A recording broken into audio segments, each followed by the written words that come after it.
Good evening. My name is Adrian Alvarez. I'm part of the NBA basketball operations team here in Europe and Middle East. And I want to welcome you, everyone, into this second season of the Junior NBA Referee Program. Online clinics on OWQLO. And we're very excited, super excited today because we have a true legend of the NBA officiating world. I've been very excited to welcome him. Very happy to welcome Joey Crawford with us today. Thank you so much for joining us and sharing your insights and your experiences with all the participants and referees. How are you today, sir? Fabulous, Adrian. Thank you very, very much for having me. It's a pleasure to be with you. Appreciate it. And just really quick before jumping to the clinic and to the information that is very interesting, just wanted to share really quick the background. Joey Crawford was an NBA official for 39 years, officiating over 2,500 regular season games and 374 playoff games, including 50 NBA Finals games. He worked in the NBA 3 All-Star games as well as 1993 McDonald's Championship in Germany. And before joining the NBA, Crawford officiated in the Eastern Basketball Association, which became the CBA. His late father, Shaq, and his brother, Jerry, were both longtime Major League Baseball umpires, which you can tell officiating runs in the family. And the clinic points for today that everyone is expecting is dead ball officiating. So thank you again. Thank you so much, Joey. And I'll just pass it on to you to let us know anything. And I'm here ready to have the video running back forward, anything you need from my side. Welcome. Thank you. Thank you very much, Adrian. That was a tremendous introduction. When I hear I did all those games, I start to cringe. I didn't you realize after all those years, and you just start shaking your head that I actually really do that. And it was just my pleasure to be able to work for the NBA and to officiate this great game. And it's just and to be able to pass it on, and all these tremendous programs that we have. My job now is, after I retired from the floor, the NBA hired me as a director of referee performance. And we're so lucky that we have at our fingertips thousands and thousands of plays for teaching purposes. And to be involved in this and to be able to share it throughout the world is just a dream come true for a guy like me. Because when you walk away from this, when you walk away from the floor, you're trying to look for some kind of relevance, and this is it. And I'm just very, very happy that the NBA allows me to do this, and I'm very, very happy, Adrian, that you think that I'm good enough to be able to share it. So let's rock. Dead ball officiating is one of those subjects that is dear to my heart. I just think that if you can become a good dead ball official, your officiating rises and it makes you better. And we can start whenever you want. I have a number of plays, and we can wait till the end to have questions or whatever you want, Adrian. It's up to you, whatever you want. I can take questions after each video or at the end. It's totally up to you, whatever you want to do. Excellent point, because I know from experience we're going to have a lot of questions on the chat on the right, but no worries. I'm going to jump into the videos now, and then I'll keep track of each one of those questions. If you want, at the end, we can just save like 10 to 15 minutes to your Q&A. Oh, sure. Absolutely. We may even have more. In this particular play, dead ball officiating is imperative. There's a great NBA referee line that Duke Callahan uses, who's our G League supervisor, and he says when you blow the whistle, you start the referee. You never relax. In this particular play, all three referees are engaged. They're Scott Foster, who's at our trail, Leon Wood is at our lead, and looks like Aaron Smith is at our slot, or what you guys call the center. We call it the slot in the NBA. In this particular play, As Scott is going to hand the thrower in the ball, we have dead ball, two players jockeying at the elbow here. So could you start it a little bit, Adrian, please? Stop it, please. So they've been warned. The two the two players have been warned. Now, what I really don't like about this clip is that the referee at the lead now comes walking up to now get in the fray. Scott Foster, who has the ball, has already talked to the players and said, listen, knock it off. You always warn. You always try to get the players to get themselves under control. But in this particular case, it doesn't subside. It doesn't end. So can we go a few more clips, a few more frames, Adrian? And here comes the lead. Stop it. What was the lead going to do that Scott Foster, our trail, was already doing? So what happens is when another referee comes in this, it confuses the situation versus quelling the situation. That referee with the ball has the power. He's going to put the ball into play when he wants to. The lead referee is now disturbing or holding up the whole process. A couple more frames, Adrian. They don't stop. See, stop it. So what happens is Scott Foster says, okay, I gave you enough time to get yourself under control, and now he hits those two players with technical fouls. It was really handled very, very well. The play itself is an elementary play, a play that's not really that hard. But here, look at the referees when Scott Foster is calling the technical fouls.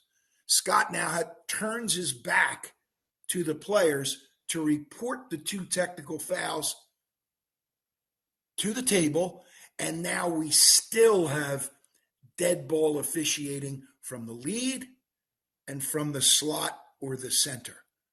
This way, the referees call the two technical fouls. Scott Foster calls the two technical fouls, and we still have the dead ball officiating if those two players erupt and maybe go after one another and throw a punch or hit the other player with an elbow. So the play here was really, really handled tremendously. It was great dead ball officiating to start the play, and it was great dead ball officiating to end the play. And it was just awesome. Just really, really handled well. Are there any questions, Adrian, or do you want me to go to the next clip? I think we're good to keep on going to the next clip. They have different angles, actually, from this one. And see, you have two players that are just they won't cease. They just will not cease. Now you have acting, you have all kinds of stuff. And Scott Foster is he's handling the situation. He's got it under control. He's given them opportunity to quell themselves. They haven't. Here comes Leon. Not crazy about that, but here he comes. And Scott Foster's had enough. He's had enough, and bang, bang. He calls technical fouls on both players. And that usually ends it.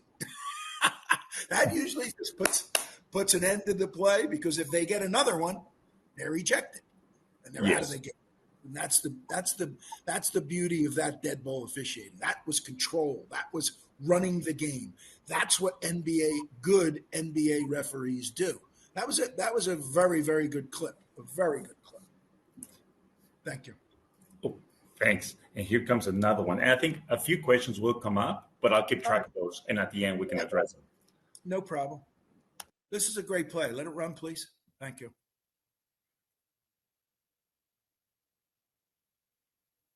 We got to travel, and now we have dead ball officiating. Here comes here comes the three refs. Can we show it again, Adrian, please? Watch the referee. Watch the referee that calls the travel. There we go. Watch. That's Eddie Malloy at the slot. See him? See how he turned his back? That's a no-no. You must call the travel and still keep your eyes on the participants. You cannot turn your back on the players at all when you referee. If there's a ball that's laying on the ground and you're going over to get the ball, keep your head on the players. Let's show it again, Adrian.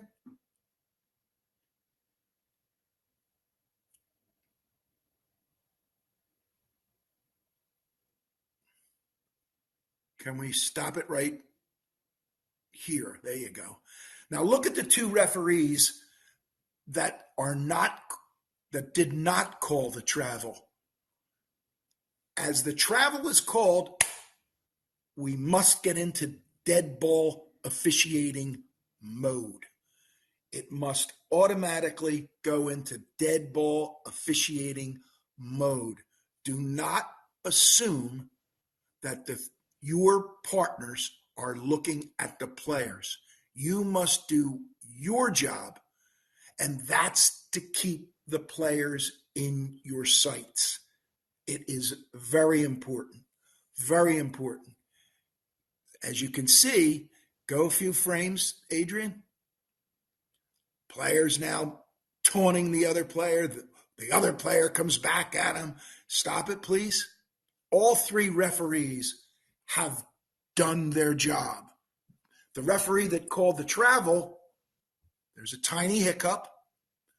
He keeps his back to the players, but his partners now do their jobs, run into the participants or the players who are in one another's face, and the play is handled. We call double technical fouls on the play, and the play does not escalate into a fight, and we quell it. Can you keep it running, Adrian, please? Here it is again. See, he goes right up into his face. He's taunting him. Here comes the ref. Boom. Technical foul.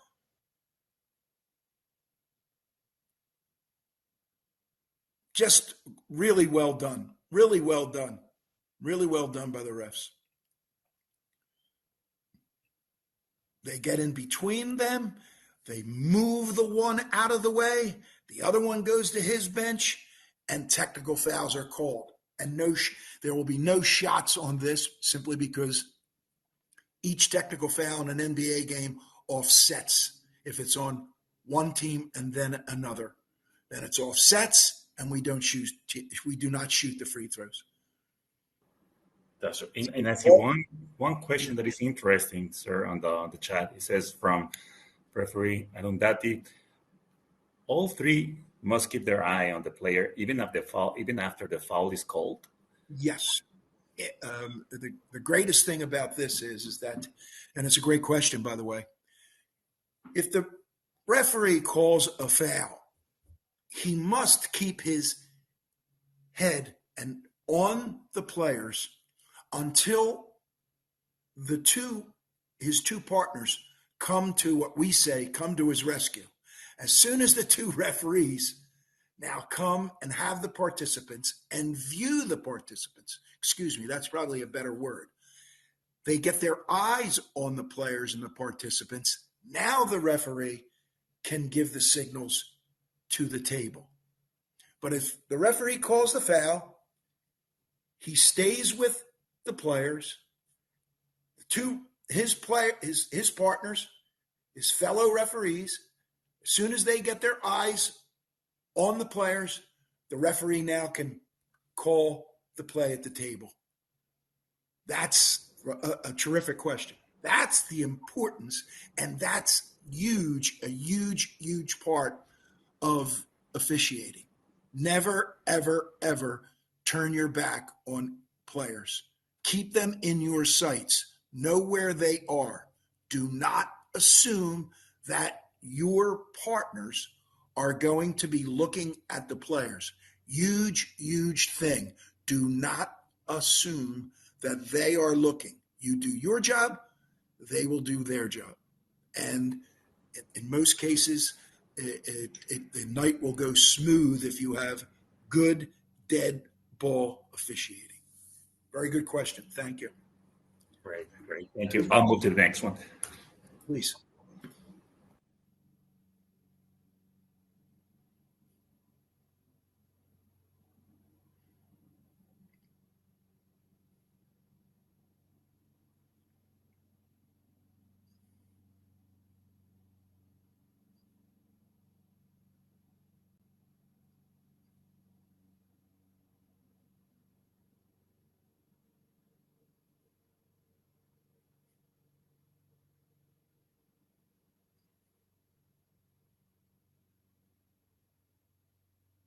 So here's the play. Ball goes up. See, it hits the rim. Now it bounces up. Can we go back to it, Adrian? And the lead referee, this is great dead ball officiating by Josh Tiven, who's our slot. Claire, who has the ball, and Andy, who is 83 in the trail position. Claire doesn't know that the ball hit the rim, and she's calling an out of bounds play, but the ball hits the rim. There should have been a reset on the clock, and Claire is calling. See her go to her top of her head? She's going like this, which is a shot clock violation. She shouldn't be doing that at the lead. When you're calling these types of plays like this, when the ball goes out of bounds at the lead and it's out of bounds on the baseline, you have to know all the information.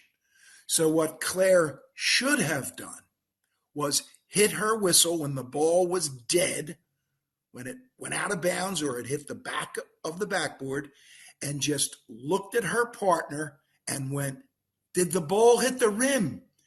Did the ball hit the rim?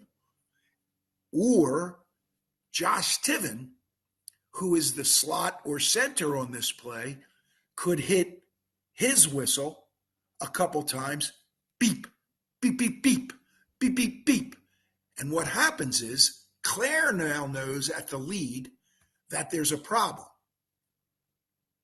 She wouldn't have called an out of bounds play because now Josh Tiven has something different than she has.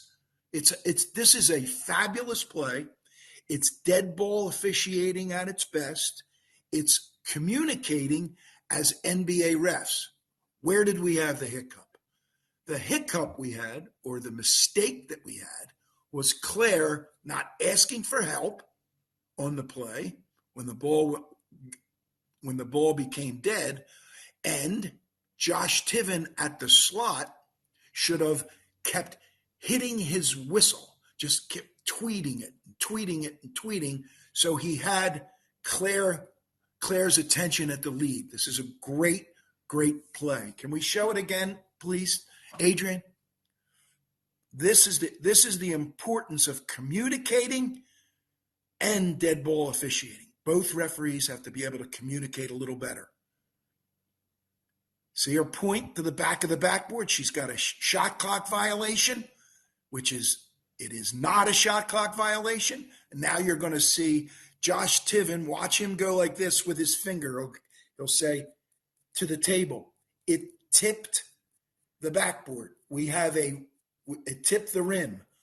We have a reset. See him? We have a reset. We're going to put the ball at the point of interruption, and the team will retain possession. They will not lose possession. It's a great play. It really is a great play. Again, let's go back and review it. The key to this play is to have the proper communication between one referee and the other and get the play correct. See, Claire? Shot clock. But she knows now something's wrong because here comes her partner. And he's saying, Claire, I have the ball hitting the rim. It is not a shot clock violation. Play is done communicating during the dead ball. Again, one of our emphasis here on this video is good dead ball communication between the referees. They get the play correct, which is our job. They get the play correct. It's a great play. We can go to the next one.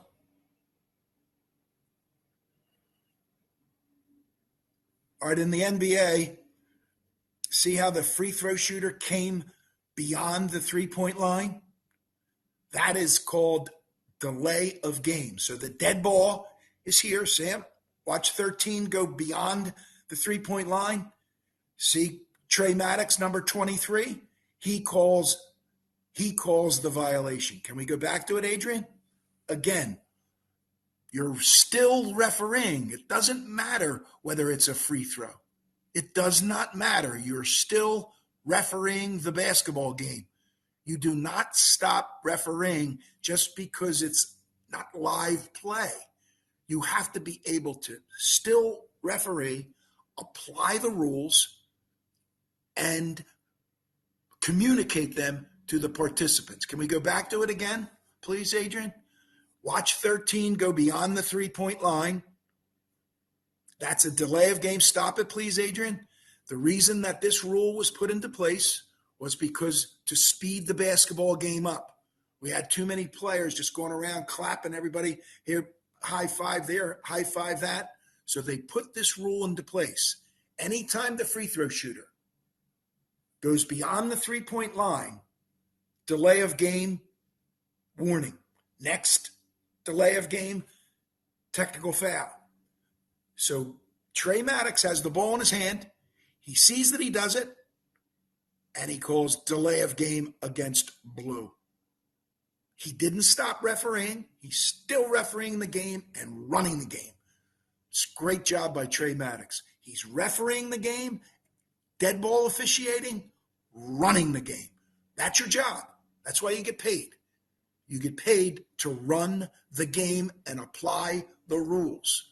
And that's exactly what Trey Maddox did. It was very, very, really well done. Really well done. Next one, Adrian, please.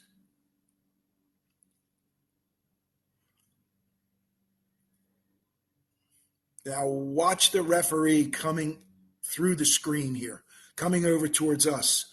There he is. Look at him. Can we have it again, Adrian, please?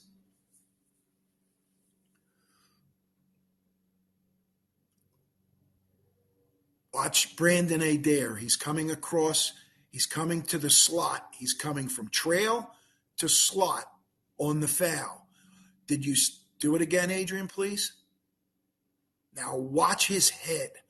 Watch his head as he walks towards us. So he walks towards the screen. There it is. His head's on all the players. It's a dead ball. It's a foul. Here comes the lead. He's going to report it. And here comes Brandon. He's saying, I'm not assuming that my partners are looking at the players. I'm going to do it. Can we do it again, Adrian? This is very, very important. When you are changing positions on the floor, you're going from center to lead to trail to center. You must watch the players. Can we see it again, Adrian?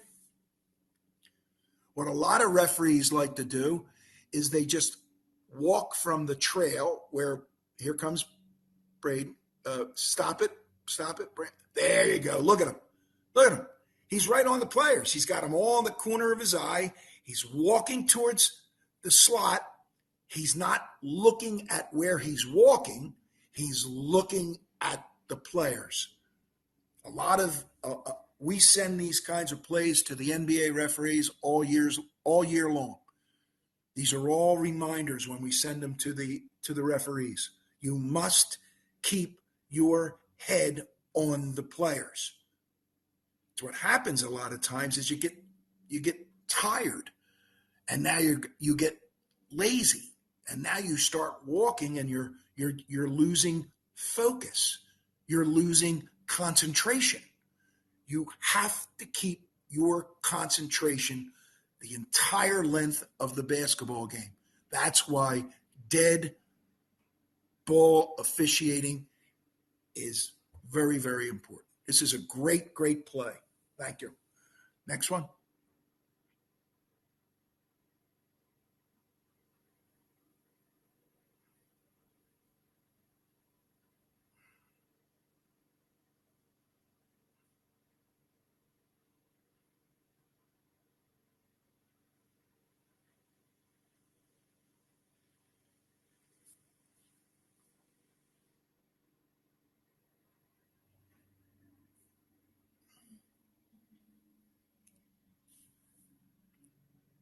There you go. Here we go.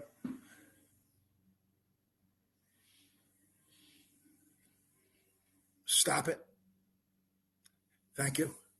Luka Doncic takes the ball to the basket. Can we show it again, Adrian, please? And I'll try to put us through this. There you go. Now, here he comes. Now stop it. We got the foul. The foul is called. And here comes, go another couple frames, please. Stop it. There you go. Those referees, they're getting in this skirmish. They know as soon as you see this type of play at the rim, you have to go because you know there's going to be something happening. Luka Doncic is Dallas's best player. Hassan Whiteside hits him at the rim. He falls to the ground. He may be hurt. All these players are now, all the teammates of Luka Doncic are going to come running. And here they come. A couple more frames. Because stop it. Because what they're trying to do is what? They're trying to protect their teammate. So in these particular plays, dead ball officiating is as important as the foul call itself. We have the luxury of going to replay and viewing this, but your dead ball officiating and your speed of getting to this fray, of getting to this play, is just as important as the call itself.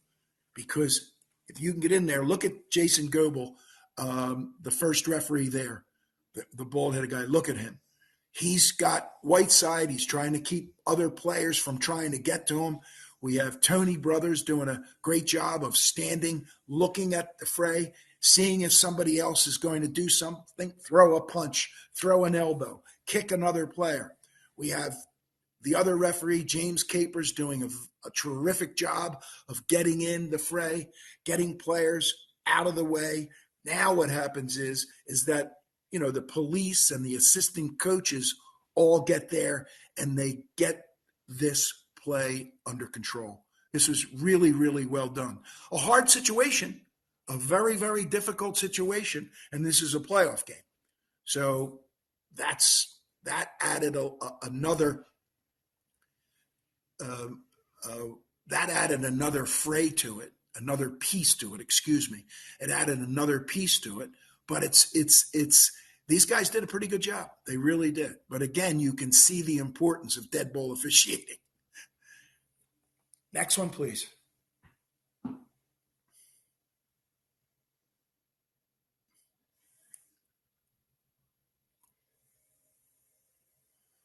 Again, it's similar. This is a similar play to the one where we had the foul and we had our switching of positions from trail to slot, from slot to lead.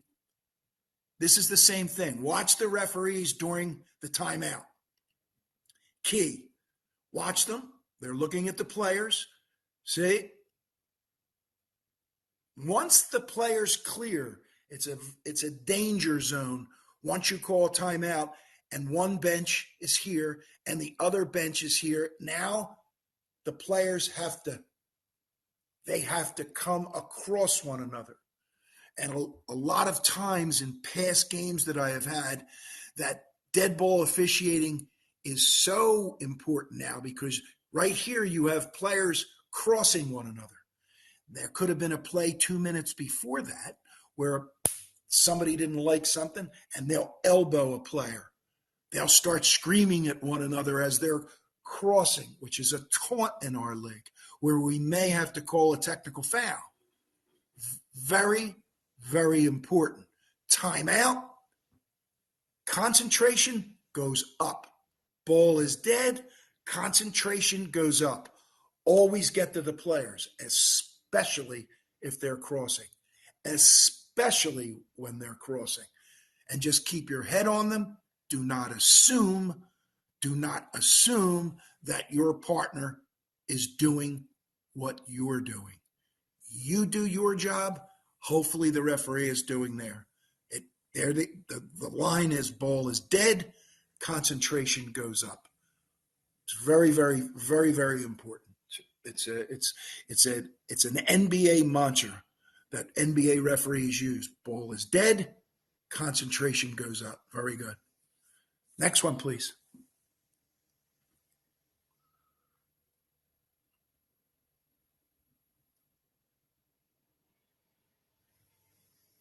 Now, can we go back to it, Adrian, please? We have a steal here, or a foul. We have the foul. Now watch the lead referee.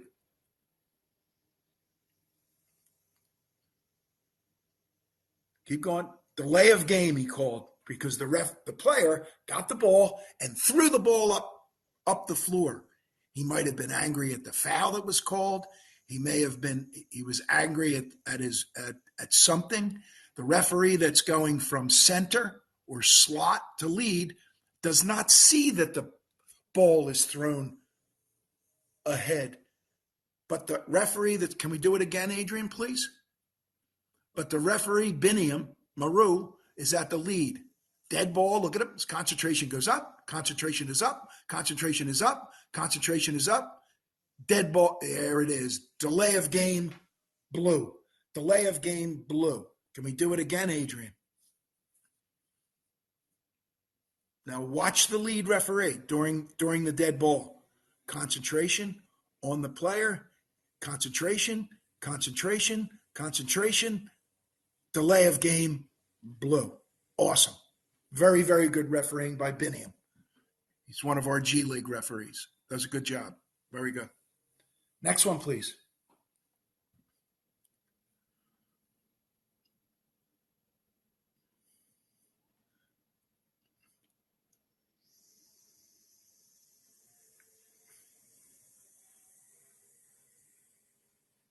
Can we show it again, please?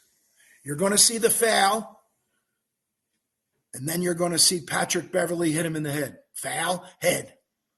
So the dead ball officiating has to be in here. Again, NBA referees have the luxury of replay and see the play again. A lot of people don't have replay. A lot of leagues don't have replay, especially at your level. Once you call the foul, which they called on Towns right here, 32, there goes Beverly. Beverly now slaps Ja Morant in the head. Foul, dead ball, hit in the head. That's a technical foul, fellas. That's a technical foul. You're not going to see that. You're not going to see that, everybody. You are not going to see that if your attention does not go up. You have the foul, boop, Towns. Concentration goes up. Ball's dead. Technical foul, Patrick Beverly. And it's all because of dead ball officiating. You do not want to miss something like this in your basketball games. You do not want to miss these types of plays in your basketball games. What happens if you miss these? The game just it escalates and it gets worse and it gets worse. And now you're trying to pull the game back and get it under control. Really hard to do. Really hard to do. Foul, hit to the head. It should have been. He calls the block, but Zach Zarba should have hit Patrick Beverly with a tee right away. Right away. Very, very, your dead ball. One of the questions here is, why is it a technical foul and not a flagrant? Is a contact of the head with no intention of playing the ball? You have the dead ball with the foul. Okay. Now in our league, in the NBA, they're going to go to replay and they're going to come up with whether it's a flagrant foul or not. Me, I would have just called a technical foul. I can't read Patrick Beverly's, excuse me, I'm getting my thoughts in my head. Towns commits the foul. Ball is dead. Here comes Patrick Beverly with another contact, I would call it. I don't think it's flagrant. I don't think it's flagrant 2. I would have just had a technical foul. It's a great play. It's a great, great play. Your question is a very good one. It's a very good one. Can I have the next one, please? I think this is the last one, isn't it, Adrian? Yes, this is the last one. Okay, then we can have questions. Watch this. Watch this, guys. This is to start the game. This is the beginning of the game. This isn't in the first quarter, the second quarter, the third quarter. This is the beginning of the game. Remember, you do not have the luxury of not concentrating. You have to walk out onto that court with a referee, the game mentality. It's dead ball right now. It's dead ball. You have to referee the participants. You have to be ready. I don't care if it's the beginning of the game. Can we see it again, Adrian, please?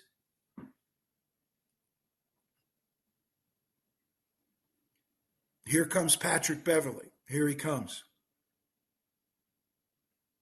Shove. Stop it, Adrian. Shove back. Right then and there. Right then and there. Technical fouls. Technical fouls.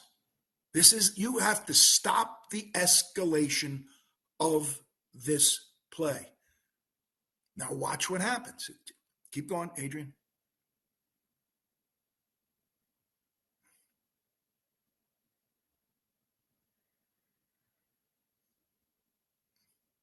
Talk doesn't, there it is, stops it again. See, Patrick Beverly starts it again. Nobody's doing anything. They're not, there it is. There it is.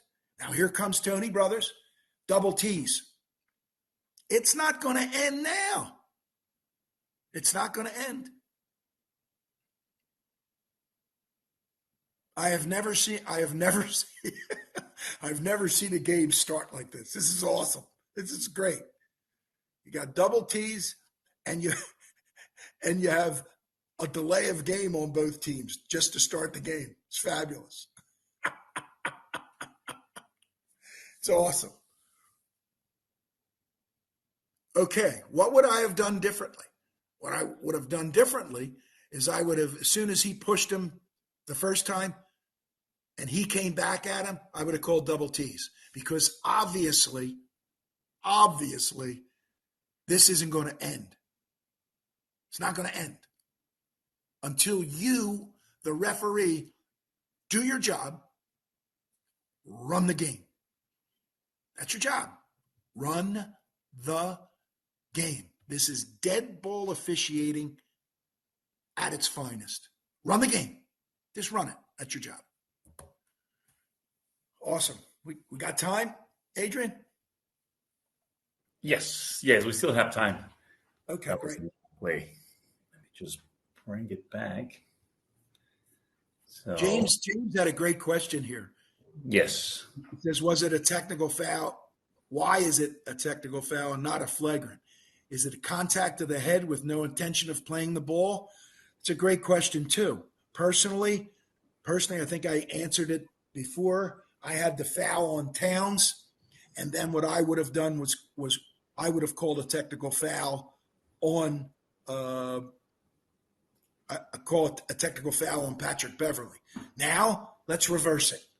Say I didn't call the foul on Towns, and now that hand goes in and hits him in the head. I probably would have called a flagrant one. I hope that makes sense, James. I hope it makes sense.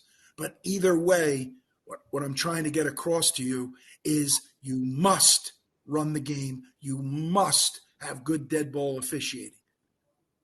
The foul to me causes the dead ball. Now I see Beverly reach in. I would have called a technical foul. But that's a great pickup by you, James. Great pickup by you. And there's another question, but it's in Spanish. Let me translate it because I think it's very good. It's from Josue. He mentions that in this case, in the last play, can you call a technical foul right away on Patrick? Would that make any better? Yes. To answer your question, yes. I think with some players, they actually wait until they get a technical foul and then they stop. I don't know if that makes sense, but they'll stop the escalation of the contact and messing around and confusing the game excuse me, the word is disrupting the game. And some players will stop once you hit them with a technical foul. So in this particular case, I would have hit Patrick right away, and make sure you say it's business. Stop it now, or you're going to get ejected. That's what I would have done. But that's an awesome question. Very good question. Good. And there's another question on Lucas' play. Let me see if I Uh-huh. can find it. He's and mentions Oscar mentions, uh, yeah, if it would be okay for other referees to don't go into the play. I mean, should one of the referees stay a little bit far? Yes. Yeah. That's a great question. I saw it before. That's a great question. On that particular play, Tony Brothers, who's the farthest one away, doesn't get into the fray. It's okay. Two of the other referees got in. Tony's job is to stay back a little bit and let's see if he has a better perspective. Somebody may have come in and now thrown a punch. Somebody may have come in and threw an elbow from behind. He did a good. I love what he did. That he just stood back and he's saying, I'm going to help my crew by just sitting back, waiting to see if something else happens, and then he goes about his business. Yep. That's a great question, though. It's a terrific question, and it's good, and it's a good observation by you. Very, very good observation by you. Perfect. And Batim, I think I mentioned this one that on the last situation, on the last play, why are we waiting for second contact? I mean, because Pat started it all. I mean, I think it's pretty much the same question. Like, it's a great question, and this year, a lot of times referees, when there's plays like this, a lot of referees will just wait and call a double technical foul because it's easier. It's easier to mechanics wise administer. But in reality, I think we're going to do a better job of this year, where we're going to try to get the person that starts it. But that's a great question. We probably should have hit Beverly with a technical foul, but as referees, as we always do, the other guy comes back, and now we hit him with a technical foul, and it's an easier thing to administer. They offset. Now we don't have to shoot technical fouls on both ends. Is it right? Probably not. Probably not. That's a good point. That's yeah, those videos are very good. And again, as I was mentioning in the beginning, there are a lot of things that as a player and as a coach as well, you don't see. But Yeah, when they are explained through a referee's eyes, you can right. see totally different. And yeah, Exactly. Yeah, the dead ball officiating, and we didn't. Years ago, Adrian, we didn't talk that much about dead ball officiating. And now we spend an awful lot of time talking about it within ourselves and with the referees themselves. And it's become a huge mechanic for us to talk about it at length. It's very important as referees. Very important. yeah. And I mean, I have a few questions here. I'm just going to read some of the comments that Sure. from Tom. This one comes the assertiveness of the points. Um, he mentions actually, shouldn't we have more assertiveness from U1 and U2 and not being waiting for, in this case, Tony Brothers to step in? That's a great point by you. Uh, the political answer would be no, but the U1 and the U2 should have shown a little more assertiveness. Yes, they should have. I totally agree with you. One of the things is that Tony Brothers earlier in his career, when he was throwing the ball up, he got hit in the face. So he doesn't throw the ball up. He's a little gun shy of throwing the ball up.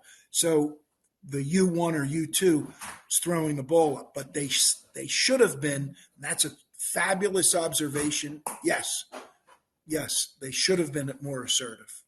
Yeah.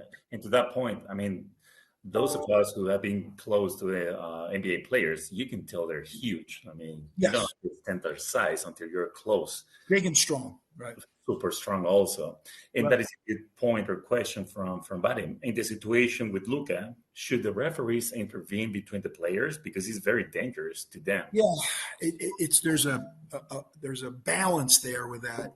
Um, Back in the day when I refereed, we were taught differently. There was more fights back then. There isn't as many fights today because the NBA really takes care of it. They find them, and the way we used to go in, you always, when there is a confrontation on the floor, get rid of the whistle out of your mouth because sometimes as you're going in, you get hit and you'll lose your tooth.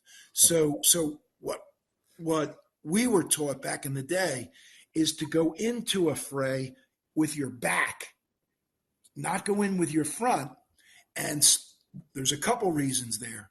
Sometimes if you go in front wide like this as you're running towards it, the player doesn't know that it's the ref and will turn and hit you. So what we were taught to do is to go in with your back like this. Just keep moving in like that, where you're turned to the back and you're trying to use your legs to separate the players. That's the way I was taught way back in the day. But that's another great question. It is dangerous for them. I'm not saying it's not, but part of your job is to get in there Okay. and Yeah. do it. That's part of your job. So you keep the whistle out of your mouth.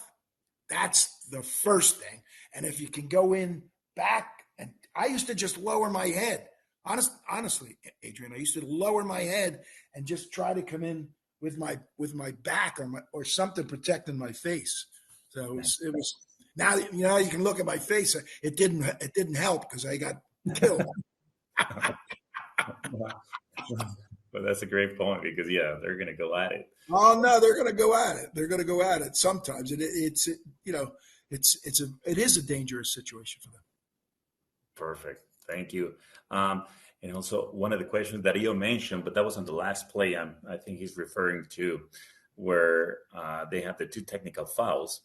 But he's asking why is the referee that was afar? I mean, the farthest away is the one who is calling the two technical fouls if he wasn't that close to the play. Uh, Tony, is it the jump play, Adrian? The Yes. jump? Yeah. Tony's the crew chief. on this particular play, and the referee that was throwing the ball up did not, in my opinion, he should have put the ball down. Technical foul, Beverly. Technical foul. I don't know who the other player was. Technical foul.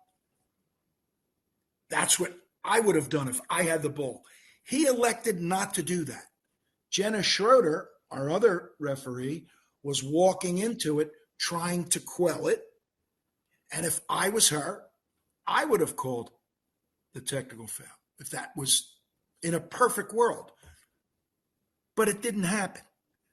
So Tony Brothers, being the crew chief, the person in charge, he now says, he comes walking in and says, we've had enough. We've had enough. Adrian, part of his job. Yeah. Part of his job. And so he comes in, does it, and he gets out. In a perfect world, the person that had the ball, that is looking at those two people jostling back and forth, he should have hit them with a tee. My opinion. Yeah, it makes sense. And from Benedicta, that's a good point also. When asking, in the situation where a player fouls an opponent and the opponent retaliates, should the foul be called on both players or only one of them? In most cases, it's one, depending on what the foul is. If the ball is dead, that's where the technical foul comes into vogue. If it's that extreme, we can call the flagrant foul and eject them. If it's unnecessary and excessive, we can throw them on a flagrant 2. If it's just unnecessary, we can call the flagrant. But in most cases like that, on this one, in my opinion, the best way to handle it is call the foul on Towns and call the technical foul on Beverly. That's my opinion. In the case book that is the NBA Bible, we have plays that cover all these situations. And they're the greatest thing about refereeing in the NBA is there are multiple ways to handle situations like this. Multiple ways. That's just one of them. Because you're always going to be criticized, Adrian, one way or the other. Whatever path you take, or path you take in a basketball game to navigate that game and try to get through it, you're going to be criticized from someone. So you just have to accept that as a referee. You just have to accept it. But the key is what we did today, is the dead ball officiating, run the game, and apply what you can apply and keep your concentration high. To me, that's the key of this session today, is to just have high concentration as soon as the basketball game starts. Because look what we saw. We had a jump ball at the beginning of the game. Yeah. I mean, it's crazy. It's crazy. Yeah, and when the ball goes dead, your concentration must be higher. Yes, it should. Oh, yeah, that's a good question. Does that mean before the game, the NBA referees get together to talk about and discuss the players' problems that they might have, beefing between one and another? Yes, they do. The beauty of being an NBA referee is you're refereeing the same players all the time. And the players know the referees all the time. Yeah. And that's the greatest thing about it. And all the tape that we have. And it's really not problem players. That's, as my career evolved and I'm doing this job, they're not problem players. A lot of players have to ramp up their attitude in a game. That's how they get prepared. That's how they play. So some players just have to do that. They have to get themselves charged up to play. It's our job as referees is if that player is that charged up that he's now doing things against the rules. That's why we're out there. That's why I keep saying, run the game, run the game, run the game. Referees, that's your job. That's your job. You have to know the rules. I get it. You have to pass the tests. I get it.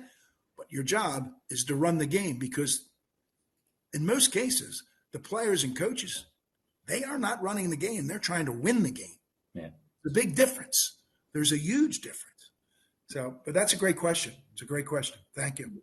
Yeah, and on that same point, there's a good question from Josue again, mentioning like on that last play, let's say with the two technical fouls, or the players are a little hat between each other. So once once you call both technical fouls, what words would you use to calm down the players? Let's say, I mean, both of those players calm them down after, so they're not keep on fighting or escalating the problem. Would you say something to them? Yes, it's also another great question. I was always taught, and I've struggled with in my entire career, to be honest with you, is to try to go low in your talk. Once a referee goes high, where he's screaming, the players and coaches go higher. So a lot of times, what a tremendous smart referee told me is to go low. And if you could get the player to go like, say, what? You got him. Because as soon as he says what, he comes down. He's not coming back. You, the referee, have to be the person that brings them down. Sometimes it doesn't work. It doesn't work, Adrian, sometimes. But you have to try. That's your job. That's your job to do that, is to get the participants from being that high. You got to get them down where they're just playing and their concentration is about putting the ball in the basket. It's about defending. And so what you're trying to do is say, listen, Patrick, do me a favor. Do me a favor. You already got one. You do not want another one. And he knows. He knows. He knows. He knows. Our players are very, very bright. They're very, very bright. And all you can do is just, you try. You try to quell the confusion. You try to quell the people that explode. Some nights are better than others. Yeah, true. And maybe we can just wrap it up with this last question from Spencer. Sure. Interesting. Mentions, what is the best way for a referee to gain a player's respect? It's a fabulous question, and we've talked about it forever. And I've come to the conclusion, Adrian, that it's get the plays right. I think sometimes we put this huge thing, you got to talk nice to them, or you got to talk high to them, or control the game with technical fouls and eject them. No, I don't think so. I think it's get the plays right. That does a lot for the basketball game. They get the plays right. That's what you're paid for. Sometimes, Adrian, a lot of times, referees try to impress the players and coaches with their basketball knowledge, how much they know about basketball. No, players and coaches don't want that. They don't want to know about your basketball intellect, IQ. They want you to get the plays right. They want you to know the rules. And if you know the rules and you're confident in your rules, you're going to be confident in calling plays. A lot of times referees are spotty because they don't know the rules. They don't study them enough. They just go out and say, "Oh, I played." No. That doesn't work. You have to be able to apply the rules. You have to be able to know them so that you can now talk to the player about what they can and can't do. And that, to me, is, in my opinion, how you get respect from players. Yeah, that makes sense totally after working in the NBA. And I'm not going to leave Vadim hanging there. He's just. Oh, no problem. I'm here whenever, for how long as you want. It's fine. Thank you, sir. He just the last one, but he mentioned it's actually pretty interesting. Like, it's not related with the topic in hand, but he asking why did Duncan receive a second technical foul while sitting on the bench? I've answered this like a million times. but I don't mind it because it it it it proves that referees make mistakes.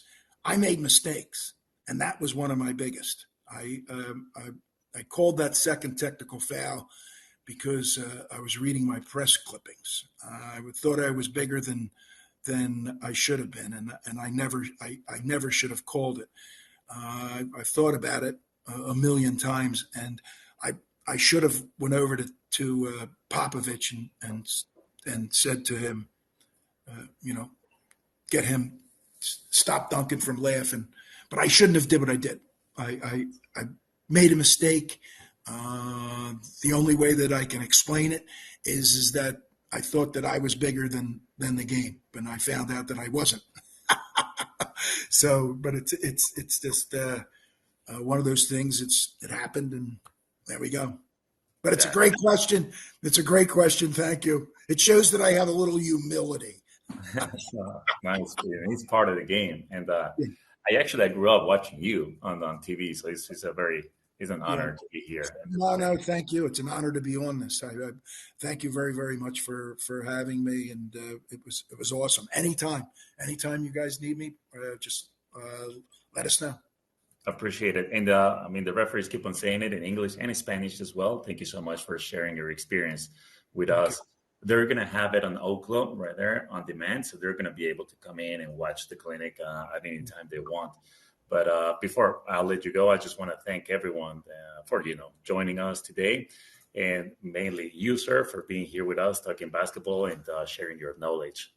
And just everyone else, just know that we'll have our next referee clinic on July 27th. And if you want to share more information or any questions, just email them to juniormba@owqlo.com. Thank you so much, and enjoy the rest of your day. And thank you for joining us with Junior NBA Referees Online Clinics with OWQLO.